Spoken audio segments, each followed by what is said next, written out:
La supresión y fusión de entidades, disminución en gastos de publicidad, así como el congelamiento de salarios del nivel jerárquico superior desde el año 2012 han sido, entre otras, las medidas adoptadas por el Gobierno Nacional como parte de su plan de optimización del gasto público. En medio de la situación de desaceleración económica actual, ¿cuál ha sido el impacto de estas iniciativas que, según se ha dicho, buscan fortalecer el manejo de la gestión administrativa? Lo vamos a abordar en nuestra primera entrevista de hoy.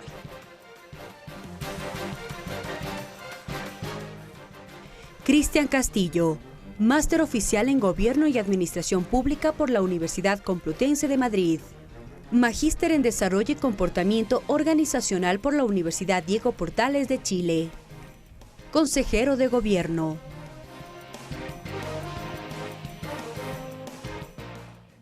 Cristian, bienvenido a TVL Noticias. Es un gusto para mí estar con ustedes el día de hoy. Muy buenas tardes, el gusto es nuestro.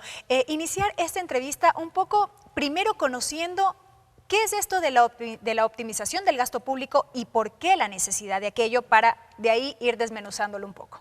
Claro que sí. Desde 2014 hemos iniciado un conjunto de iniciativas que buscan hacer que el gasto público sea más eficiente. Nosotros no partimos del supuesto de que el gasto público es excesivo per se. Lo que hemos asumido es que hemos sido ineficientes en algunas tareas y hemos iniciado un conjunto de iniciativas que lo que buscan es hacer que el gasto público sea más eficiente en términos de prestar los mismos servicios con la misma o mejor calidad, con menos recursos. Y desde eso estamos, como digo, desde 2014. No es que ahora, con la coyuntura actual, se nos ha ocurrido buscar cómo gastamos menos. Llevamos, como digo, 2 años pensando cómo optimizamos este gasto de manera que los ciudadanos no sientan una disminución en la calidad de sus servicios, pero lo hagamos con menores recursos económicos, financieros y personal. Pero siendo que viene desde el año 2014, ¿de dónde nace esta necesidad precisamente? Pues hay que recordar, los ecuatorianos tienen que recordar que cuando nosotros llegamos en 2009, 2007 al gobierno, no había Estado. La verdad es que había un conjunto de organizaciones, pero no había un Estado real que esté presente en la vida de los ciudadanos. Entonces, construir un Estado, desarrollar las institucionalidades, las organizaciones, los servicios y las políticas públicas toma tiempo, ¿no? Hay que recordar que desde 2007 en adelante iniciamos un proceso agresivo de institucionalización que tuvo su culmine en la Constituyente, pero que luego continuó con un correlato de creación de instituciones y de prestación de servicios públicos. No hay que olvidar que hasta cuando nosotros llegamos al gobierno, el 72% de los niños se educaban en el sistema público y el 28% en el sistema privado, pero este efecto contra natura ha hecho que el 80% de los chicos ahora se eduquen en el sistema público y solo 20% en el sistema privado. Esto es muy atípico, porque generalmente cuando empieza a perder presencia de lo público, pues ya no hay una reversión a esta curva. Sin embargo, en nuestro caso ha pasado. Se ha ido generando confianza en ese ámbito. Exactamente, entonces hay mejor calidad de la educación. No solo mejor calidad de educación, sino que además estamos en más territorios con mejores servicios, pero no solo en educación, también en salud. Todo el mundo sabe que el sistema de salud ha mejorado muchísimo porque está más presente, con mejor atención, con mejores médicos. Entonces, construir este Estado que se compromete con este conjunto de servicios públicos para los ciudadanos, toma su tiempo. Una vez que llegamos a este punto nos preguntamos, ok, ¿y cómo lo hacemos más eficientemente? Y llegamos a ese punto en 2013. Entonces en 2013 empezamos a pensarnos cómo lo hacemos más eficiente y estamos pues desde 2014 con este conjunto de iniciativas. Insisto, al principio no podíamos llegar a decir cómo ahorramos. Si antes no había qué hacer, no teníamos nada. Entonces fue el momento de empezar a construir un proceso adecuado que, llegado 2013, 2014, llegó el momento de decir, ok, ya lo hacemos, tenemos sostenimiento, tenemos una infraestructura buena. ¿Cómo hacemos que esa infraestructura sea más efectiva? Sí, pero un poco alejándonos del tema de salud y educación sin desmerecerlo de ninguna manera, porque ha sido importante los logros que se han alcanzado en estos aspectos. Usted hablaba precisamente de esto, ¿no? De esta necesidad de generar institucionalización en el país que antes no había. Pero precisamente esto ha sido materia de crítica en todo este último tiempo. Tal es el punto que a propósito de la coyuntura actual de desaceleración económica que vive el país, se ha manifestado, bueno, ¿por qué la necesidad de tantas instituciones públicas, de tanta burocracia que existe en el país, como han manifestado sectores de oposición? ¿Qué decir entonces? Es una falacia asumir que el tamaño de un Estado se mide por la cantidad de organizaciones que tiene. Eso no resiste ningún análisis académico. El tamaño de un Estado se mide básicamente por la cantidad de personas que ocupa en relación a la población económicamente activa. Nosotros estamos en el 9.2, Latinoamérica está por sobre el 14%. Se mide por el impacto, la presencia que tiene el presupuesto en el PIB. Nosotros estamos cercanos al 30% del PIB. La media latinoamericana está en el 30, 32%. Y si nos comparamos con Europa, estamos muy debajo porque está en el 42, 45% del PIB.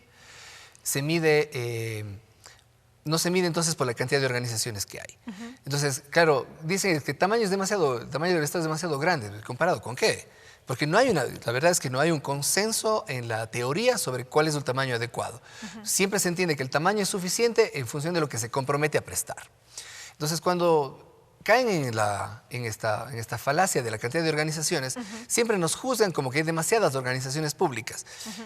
Pero la verdad es que, como bien ha señalado el presidente, cuando nosotros llegamos al gobierno, habían 210 entidades públicas y nosotros eliminamos 100 y hemos creado 40 y 48. De esas 48 que hemos creado, hemos ido optimizando 10 al día de hoy. Entonces, al día de hoy hay 138 entidades públicas. 138. En total. En total. ¿Ya? Del Ejecutivo, más un conjunto de entidades públicas que están asociadas con las superintendencias, pero que en total no llegan a 160 las entidades públicas del gobierno central. Que es una cifra menor a la que entonces con la que empezamos, Así en es. efecto. Y más importante es que si usted compara eso con la media internacional, estamos muy por debajo. Fíjese que el caso español, por ejemplo, tiene 6.000 entidades públicas. 6.000. Nosotros no llegamos a 160 entidades públicas. Lo que sí molesta es que hay una preocupación de primera mano por empujar la política pública. Pero eso es un modelo de gestión. Eso es una forma del presidente de gerenciar. Y que, claro, si es que viene un presidente, probablemente va a decir, vamos a cambiar el modelo de gerenciamiento y vamos a buscar otra forma de distribuir las responsabilidades. Pero eso no va a acortar el tamaño del Estado porque los servidores públicos se mantendrán, el gasto público se mantendrá. Simplemente existiría otra visión con relación a lo que tenemos actualmente. Así es. Ahora, en este avance de la optimización del gasto público, ¿cuáles han sido los resultados desde su implementación? ¿Qué es lo que tenemos a la vista? En 2014, una de las primeras medidas que tomamos fue eliminar la alimentación de los servidores públicos de las plantas centrales, porque primero era injusto y segundo no era necesario. Entonces, con eso ahorramos 50 millones de dólares. Solo en 2014. En 2015 los ahorros ya fueron cercanos a los 500 millones de dólares en temas como los que usted muy bien enumeraba, que son publicidad, contratos fijos, contratos de comunicación, mantenimiento de infraestructuras, mantenimiento de vehículos. En ese conjunto ahorramos como 500 millones. Cuando ya se presentó la proforma presupuestaria y que se aprobó en la Asamblea en noviembre del año pasado, disminuimos el presupuesto general del Estado en 6.000 millones de dólares, en 21,1% en general. 21,1% fue la reducción de presupuesto. Esto obviamente tiene un correlato en disminuir el conjunto de proyectos de inversión que nosotros ejecutamos, porque el presidente siempre ha sostenido que nuestra variable de ajuste van a ser los proyectos de inversión. Por lo tanto, durante este año no tenemos proyectos nuevos, salvo un conjunto de excepciones, pero en general lo que estamos haciendo es la curva de inercia que nos lleva a terminar todas las cosas que veníamos ejecutando o diseñando desde hace un par de años. Por lo tanto, los ahorros para este año están cercanos a los 6.000 millones de dólares y en materia de bienes de consumo, en lo que se denomina gasto corriente, más de 2.600 millones de dólares. En personal hemos ahorrado 70 millones de dólares este año porque a finales de 2015 no se renovó el contrato de 16.000 servidores públicos. No es mucho más lo que se puede hacer, ¿no? Porque el conjunto de la masa salarial está en profesores, médicos, policías, militares, gente que atiende niños en primera infancia. Entonces sí hemos hecho ahorros porque hemos visto que ahí podemos ser eficientes en términos de que podemos asignar más tareas a menos personas. Pero tampoco es que vamos a reducir a la mitad los servidores públicos porque no somos muchos, insisto. Solamente comparándonos con la media latinoamericana estamos por debajo de la media latinoamericana. 475.000 servidores, que eso ocupa el 9.2% de la PEA ocupada. Como digo, en comparación con la región latinoamericana estamos por debajo, que está ahí alrededor del 14-15%. Sobre esto, el presidente de la República en reiteradas ocasiones ha manifestado que parte de ese grueso tiene que ver, por ejemplo, con maestros, profesionales de la salud y demás. ¿Es así? ¿Cómo está más o menos distribuido esa cifra? El 84% de los servidores públicos del gobierno central, el 84% son profesores, policías, médicos militares, personal que atiende primera infancia. 84%. El otro 16% no quiere decir burocracia ni burocracia dorada, quiere decir personal técnico de otras áreas, como por ejemplo, fedatarios del Servicio de Rentas Internas, agentes aduaneros, técnicos de agrocalidad, técnicos del registro sanitario, ¿qué le puedo decir?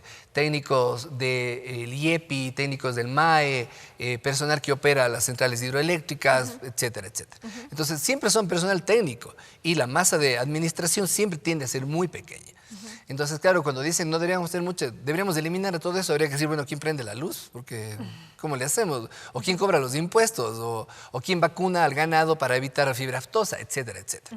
Entonces, en efecto, este es el 84% y hemos precautelado no afectar a ese 84% con la reducción que hicimos a inicios de este año. Usted manifestaba al inicio de esta entrevista que este plan de optimización del gasto público no es reciente y no se da a propósito de la coyuntura económica actual que vive el país.